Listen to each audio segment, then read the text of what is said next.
os melhores e piores personagens de Round 6 segunda temporada. Como eu já falei pra vocês, eu curti mais a segunda temporada do que a primeira, apesar de ter muita coisa que não fez sentido, como eu fiz no outro vídeo, né? Mas eu posso dizer assim, com certeza que grande parte do sucesso dessa segunda temporada, do que fez ela ser tão boa, foi a introdução de muitos, mas muitos personagens excelentes. Claro, teve seus personagens ruins também, que eu achei, né? Mas assim, no geral, foi muito personagem muito interessante. Vamos lá, vamos destrinchar aqui de um por um. Já quero que você deixe aí nos comentários se você vai concordar comigo ou não em determinados personagens aí que eu achei que foi ruim e você pode ter achado bom, né? Vamos lá. Vamos começando aqui pelos personagens da temporada 1 que apareceram agora na temporada 2 e eu posso te dizer assim que eu ia dizer que todos, mas não foi todos. A maioria deles, assim, teve um up gigantesco, assim. Foram muito, mas muito melhores personagens do que na primeira temporada. Vamos lá, começando pelo protagonista Ji-Hoon, o jogador 456, né? Cara, assim, mas de longe, ele foi muito melhor do que na primeira temporada, assim. Foi uma evolução de personagem incrível mesmo, não tem o que falar. O cara na primeira temporada era um imbecil, um bocó lesado, assim, a gente gostava dele, assim, né? Mas, não sei, eu acho que na primeira temporada, os jogos eram mais protagonistas do que o próprio Ji-Hoon. Ele era só um imbecil que tava lá jogando e tinha sorte de ficar passando, né? E meio que você torcia por ele, que ele era meio lesado. Mas ainda assim, era meio gostando e desgostando. Mas nessa segunda temporada, não, meu amigo. Nessa segunda temporada, o homem veio casca grossa. Pressão. Cara fechado e tal. Aí você vê lá no meio da temporada que ele ainda tem um pouco, né? Do que ele era. Da pessoa em si que ele era da primeira temporada. Mas o homem veio totalmente aqui, ó. O negócio aqui é foco total no objetivo de acabar com esse jogo. O homem, cara fechado e aqui... Não, foi muito bom mesmo. Tirando o final, né, daquela imbecilidade que eles fizeram lá no final, daquela revolta ridícula, né, tirando aquilo ali, foi excelente. Ainda assim, tirando a decisão ridícula também da revolta, até na revolta, ele foi muito legal. Segundo o Iho, que é o líder, né, também excelente, assim. Não dá pra dizer que foi uma evolução de personagem, porque na primeira temporada a gente não pôde nem ver muito dele, né, que ele era só o líder ali, organizando e tal, ele já era legal, né, mas agora nessa segunda temporada que a gente pôde ver mais dele, pô, que personagem, irmão. Que cara manipulador, infeliz, artista, ator pra caramba. É um ator fingindo que é um ator dentro da série, né, cara?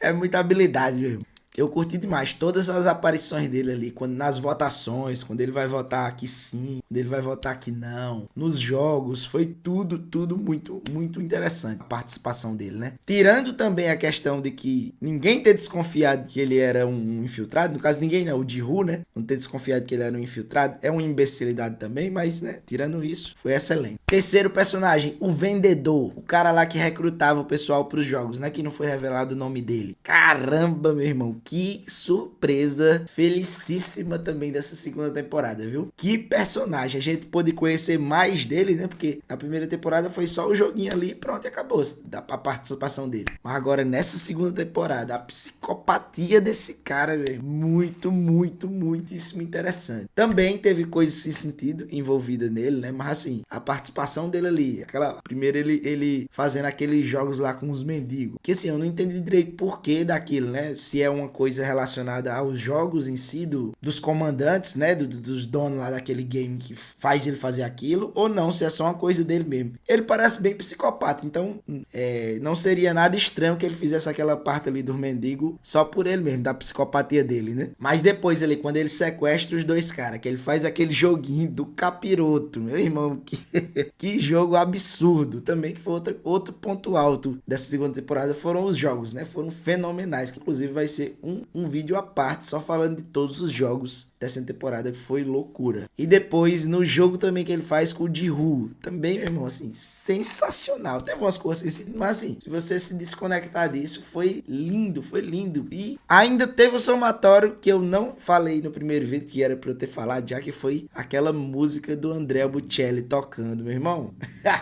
Foi coisa assim, foi cinema. Que personagem, viu? Pra mim, eu acho que assim, se não foi o melhor personagem, tá no top 3, foi o detetive. E olha que apareceu pouco, né? Detetive não, foi o vendedor, né? O recrutador. Agora pro quarto e último personagem que veio da primeira temporada, né? Que foi o detetive, que pra mim foi o ponto baixo dos personagens que vieram da primeira temporada, né? O detetive, que na primeira temporada foi um monstro, né? Na primeira temporada, lá se infiltrando e tal, fazendo as coisas dele lá, pra achar o irmão dele. Na segunda temporada, assim, foi o ponto baixo. Numa participação, assim, furreca, fez nada. Foi a temporada inteira enganado pelo capitão, que pra mim também não foi um personagem muito legal, assim, mas pelo menos depois você descobre que ele tava enganando a galera. Que, inclusive, eu desconfiei desde o começo da série. E o animal do detetive, o cara que é detetive, não desconfiou do cara, pra mim foi um ponto baixo, viu? Não fez nada, não fez nada de nada na série. Ficou lá de bocó. Esperaremos que na terceira temporada ele tenha uma participação mais digna, porque ele é um personagem muito interessante para ter servido só de bucha nessa segunda temporada, né? Só sendo enganado a temporada inteira. Esperamos ter uma redenção aí. Agora, começando com os novos personagens, que assim, foi muito, mas muito personagem bom. Começando pelo Dai-Ho, acho que é assim que chama, que é aquele carinha lá da Marinha, o jovem garoto, né? Que aparece lá, se apresentando pro grupo que tava conversando lá com o Jin-Ho, o amigo dele, né? E ele começa fala lá com o cara que é o amigo do Jin-Ho, que é da Marinha também, e depois que ele descobre que ele é da Marinha, ele fica todo, sim senhor. Mano, que personagem bom, assim, ele não fez muita coisa, né, na temporada, assim, foi mais um ajudante ali do grupo, né, e tal, mas não sei porquê, foi um personagem, assim, extremamente carismático. No primeiro jogo, né, no jogo lá que eles, não no da batatinha frita, no segundo jogo, que é o dos joguinhos lá, que ele manda super bem, no terceiro jogo também, ele sempre busca ajudar a galera, foi assim, personagem muito, muito carismático mesmo. Teve o problema lá no final, né, da covardia dele, não sei o que, mas é só um defeito, né, todos nós temos, e pra mim não descredibilizou aí o personagem não, foi uma excelente adição aí ao grupo de Round 6. Agora falando sobre alguns dos personagens que foram ruins, assim, na minha visão, né, começando pelo Thanos, porque, pelo amor de Deus, assim, no geral, os personagens que foram os vilões, né, da temporada, os que eram os nojentos da temporada, eram, assim, fraquíssimos. Sinceramente, não era que você tinha raiva dele por ele ser vilão e ele ser ruim, não. Era só porque o personagem era ruim mesmo. Que, pelo amor de Deus, pra mim, aquele Thanos poderia ter morrido na primeira parte ali do Batatinha Frita 1, 2, 3, que não faria a menor falta. Que abuso que eu tinha daquele cara de assistir. A vontade era de ficar passando na parte dele, mas não passava, que eu tinha que saber de tudo, né? Mas ele, aquele amigo dele, nojentinho também, pelo amor de Deus, a doida dos deuses, ô mulher nojenta, assim, eu acho que ela é aquela mesma nojentinha da primeira temporada que teve, né, que morreu lá junto com o doido. Eu acho que era meio que substituindo aquela nojentinha, mas essa daqui conseguiu se superar, viu? Bem mais nojenta do que aquela outra, pelo amor de Deus, e não morre a peste, não morre. Eu acho que o pessoal de lá da Coreia deve ter alguma coisa com esse tipo de personagem, né, nojento a esse ponto, e deve ser interessante pra eles, porque sinceramente, o personagemzinha ruim, meu Deus, só atrapalha, só faz merda, né? Aí outro chato também é aquele velho que deve 10 milhões pela madrugada, só faz merda, só enche o saco. Ai, que quero já, que eu tô devendo, que tá me devendo. Homem, não, pelo amor de Deus. Assim, não é que eu não goste dos vilão. Se o cara fizer um vilão bem feito, é legal. O líder é legal. Todo mundo sabe que ele é um vilão, mas ele mente ali e tal, não sei o que. Personagem super interessante. Agora, esses vilões que foram adicionados nessa segunda temporada foi todo um lixo. Todos uns lixos, assim. Nenhum deles adicionou em nada pra mim na temporada. Dizer assim, ó, que temporada legal. Pra mim, o que fez a temporada ser legal, como um todo, foi os personagens bons, né? Os personagens legais, que inclui o líder, que era um vilão, inclui o recrutador, que também era um vilão, né? E os jogos. Isso fez o estouro da temporada. Porque esses personagens que foram colocados de vilão aí, pelo amor de Deus. Quando o Thanos morreu, que o pessoal, sei lá, poderia pensar assim que foi, que choque, né? O Thanos morrer ali naquela situação. Pra mim, já devia ter ido antes. pela madrugada. Voltando aos bons personagens, temos aí a Hyunju, que foi a menina trans que apareceu aí na temporada. Rapaz, que surpresa excelente. Na hora que apareceu ela assim, né, que a senhorinha vê lá e diz que ela é um homem, uma mulher, não sei o que. A pessoa já fica receosa assim, né, porque ninguém sabe como é que o pessoal vai usar esse tipo de personagem na série. Às vezes vai ficar só fazendo besteira, o pessoal estraga muito personagem assim. Mas essa, meu irmão, foi uma personagem assim excelente do início ao fim. A primeira aparição dela assim, né, na situação, ela ajudando o Jin-Woo, que volta pra salvar um cara, né. Ela é tipo aquele personagem do indiano da primeira temporada, né, que salva também, acho que salva o próprio Jin-Woo, né, segurando ele. Ela faz do mesmo jeito, chega e salva o cara, segura ele, depois os três passam assim nos últimos segundos e conseguem sair vivos, né. Daí você já percebe que ela é uma pessoa altruísta, né, que não tava ligando ali só pra vida dela, porque ela para ajudar o cara. Se ela quisesse, ela teria se salvado bem antes, né. E depois daí tem várias situações dela demonstrando esse aspecto de pessoa boa, né, de pessoa altruísta que tava ali pra ajudar o pessoal e tal, de líder também, de liderança. Foi muito legal. E também a gente se solidariza com a questão do pessoal não querendo fazer grupo com ela, né, pelo fato dela ser trans, do pessoal renegando ela, até que ela consegue encontrar um grupo, né, consegue encontrar a menina lá que vira amiga dela, se junta também com a vovó, o filho dela lá. Ela é super líder no primeiro jogo, né, depois do Batatinha Frita 1, 2, 3, muito massa aquela participação dela naquele jogo. No segundo jogo também, ela é super participativa, né, ajuda o pessoal, enlouquece quando a amiga dela lá é deixada pra trás, assim, personagem monstruosa mesmo. Até no final daquela decisão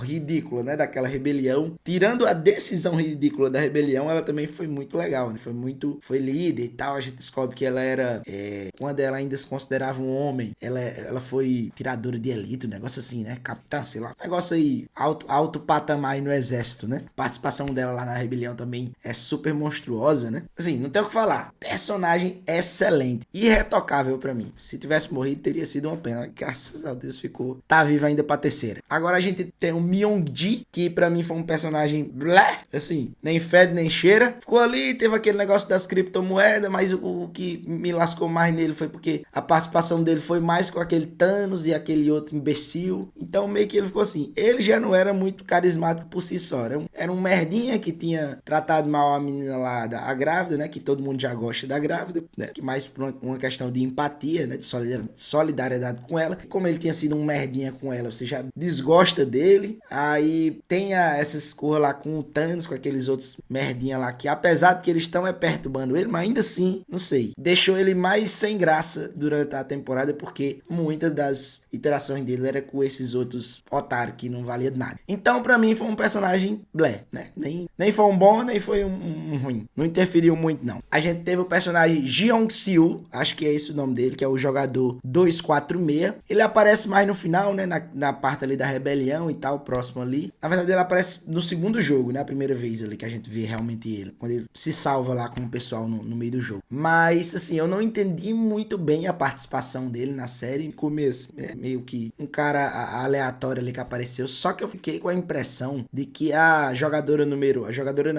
o soldado, né, número 11, que era aquela menina lá, eu fiquei com a impressão de que ela tinha alguma coisa com ele ali, não sei se eu me enganei, mas eu tinha a impressão de que ela de vez em quando focava em olhar nele, não sei se ela tinha alguma coisa com ele, conhecia ele, ou só achou ele bonito, não sei, de vez em quando eu tive essa impressão. Tô errado? Deixei aí nos comentários se era ele mesmo ou era outro personagem que ela tava olhando. Eu sei que eu tive essa impressão, mas achei ele um personagem também, né, meio assim, né, não foi muito bom, né, foi muito ruim, que apareceu pouco também, né, mas é legalzinho. Depois a gente teve aqui um grupo, né, uma dupla de personagens assim, que foi excelente, apesar de um ter sido um bostinha, a outra muito legal, mas assim, a dupla em si foi um acerto enorme, assim, pra segunda temporada, foi gigantesco, que foi a mãe e o filho, né, que era o filho era o Young-sik, o jogador, o número 007, né, o James Bond, e a mãe dele era a Gwon-ja, a jogadora número 149, a mãe e o filho. Aí assim, foi muito interessante interessante as participações dele ali durante a temporada. Demais, assim, quando a gente descobre, né, que quando ela descobre que o filho dela tava lá, e ela tava lá justamente para pagar as dívidas do filho, aí na primeira partida eles já descobrem que eles têm um risco de morrer, aí o filho super ajuda a mãe dele lá na hora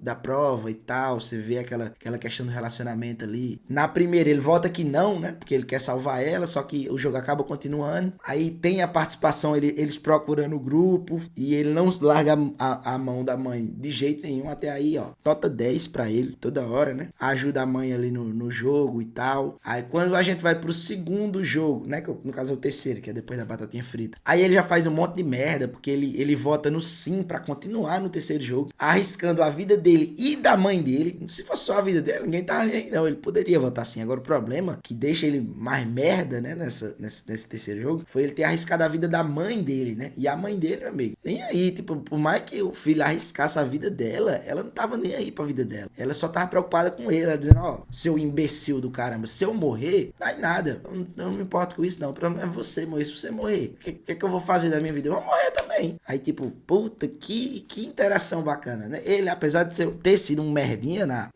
no terceiro jogo, né, tanto na votação quanto no próprio terceiro jogo acontece uma situação lá que ele meio que deixa a mãe pra trás, meio que forçado, né, mas poderia ter ido atrás da mãe, mas foi uma interação assim muito massa. Você vê que a mãe, importa o que o desgraçado fizesse, nunca desistia do filho, sempre tava lá por ele. Não, foi assim, excelente. Não tenho o que falar, irretocável essa dupla aí. E, graças a Deus também, estão vivíssimos, né, pra terceira temporada aí.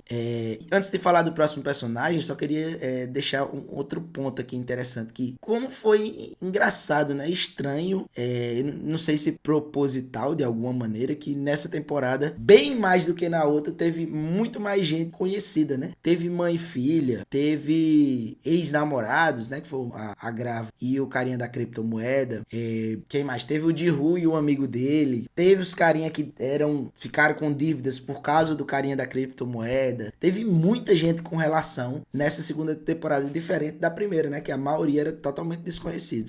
Eu só me lembro de uma relação mesmo da primeira temporada, que foi o Ji-Woo com o cara que era amigo dele, só. Não sei, né, se foi proposital, não sei. Vamos ver aí se vai ter alguma relação com isso aí pra terceira temporada, né? O que é que você acha? Vamos lá, estamos já nos últimos personagens aqui. Eu já falei dela agora há pouco, né, a Ju-Hee, que foi a jogadora número 222, que era a grávida, né? Que, assim, né, ela foi legalzinha, foi interessante, participou dos jogos, ajudou e tal, mas eu acho que, assim, eu gostei dela. Eu acredito que muito pela questão da empatia mesmo, da solidariedade, que você vê a dificuldade, né, da menina grávida ali e tal, aquela situação muito perigosa, né, você fica torcendo pra que ela saia viva e você acaba gostando dela, e como ela não foi uma personagem nojenta, né, foi uma personagem legal pra mim, foi uma bela adição também aí no grupo, que fica aquela questão do pessoal ajudando ela, né, dos bons personagens ajudando ela, e ela também trabalhando, se esforçando ali. Por último, dos jogadores, dos novos, né, jogadores aí, a gente tem o Jun-B, que é o amigo do Ji-Woo, que pra mim também foi um personagem legal, um personagem interessante, adicionou bastante na história, já era amigo do Ji-Woo, teve aquela interação, foi um jogador interessante nos jogos, teve aquele problema de em determinado momento votar sim lá, que foi do segundo pro terceiro jogo, né, que complicou a situação do pessoal, mas, né, assim, todo mundo teve seu momento ali de cometer seus erros, né, e ainda assim foi um personagem interessante.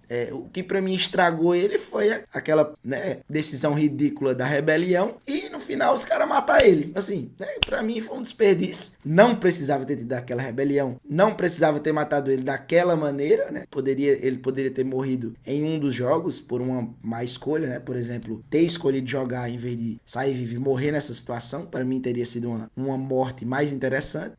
Para mim só estragou essa parte aí da rebelião e da morte dele, né, mas como um todo foi um bom personagem, foi interessante, eu gostei dele. E por fim, a gente tem a soldado número 11, né, a desertora da Coreia do Norte, que teve aquela questão ali da filha dela, né, que perdeu a filha dela, que tava procurando lá por ela e tal, e a gente meio que descobre como é que os personagens dos soldados são chamados pra lá, pra participar, né, da bagaceira toda, e a gente percebe que eles meio que são tratados praticamente como se fossem jogadores, né, não tem muita diferença deles pros jogadores, eles são tão descartáveis quanto os próprios jogadores. Se um deles morrer ali, pros caras que estão organizando, não, pouco importa. E isso, quando a gente descobre, né, né, tem mais noção sobre isso, de que os caras são tão descartáveis quanto os próprios jogadores, a rebelião do Ji-Woo se torna ainda mais ridícula, porque ele, né, teoricamente não quer matar os jogadores.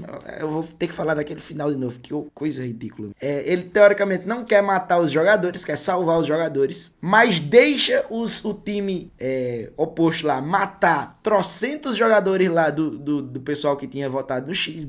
Ele deixa os caras matar, porque ele não avisa pra ninguém que ia ter aquela rebelião, e muita gente morre por causa disso. Além disso, dele deixar o pessoal matar, né, indo de contra o que ele dizia que queria salvar o pessoal, aí ele assume fazer uma rebelião, matar os guardas, que eram tão descartáveis quanto os próprios jogadores. Então, tipo assim, se ele queria salvar os jogadores, por que não salvar os guardas também? Que, beleza, trabalhavam pros caras, estavam matando os jogadores, né, se necessário, mas ainda assim, não deixavam de ser trabalhadores ali, né, que eram tão descartáveis quanto os jogadores. Aí, pra ele, tudo bem matar os guardas, quantos guardas fossem, até chegar lá em cima, que nem ia estar os líderes de verdade, só ia estar os caras ali que são contratados pra controlar o jogo, matar todo mundo ali e pronto. Pra ele não importa nada, só importa ele atingir o objetivo dele, matar o jogador que se lasque, né, os jogadores. Então, assim, descobrir, ver essa parte da número 11 fez a rebelião final se tornar ainda mais ridícula do que já foi pra mim. Apesar de eu não ter visto tanto objetivo assim na participação dela, né? Foi só mostrou aquela questão da filha dela, mostrou como é que os soldados ali meio que funcionam por dentro, e pra mim foi isso. Mas eu achei que iria ter algo a mais na participação dela, né? Achei que ia ter um objetivo maior de estar mostrando ela. Pra mim, ela, sei lá, iria conhecer algum dos jogadores lá dentro, e ou iria querer salvar um desses jogadores, ou iria meio que no meio da temporada se rebelar contra o pessoal lá e querer fazer uma rebelião, talvez até ajudar o próprio Ji-Woo, mas não teve isso, né? Pode ser que tenha algo parecido com esse sentido pra terceira temporada, não sabemos. Eu acho que esse protagonismo que deram todo pra ela deveria ter tido algo nesse sentido, e possa ser que tenha na terceira temporada, né? Veremos. Mas me diz aí, Jovem Gafanhoto, o que é que você achou dos personagens de Round 6? Teve algum que eu esqueci? Não concordou com alguma das minhas opiniões aqui? Deixa aí nos comentários que eu quero saber, belezinha? Vou ficando por aqui, rapaziada. Até o próximo vídeo. Valeu!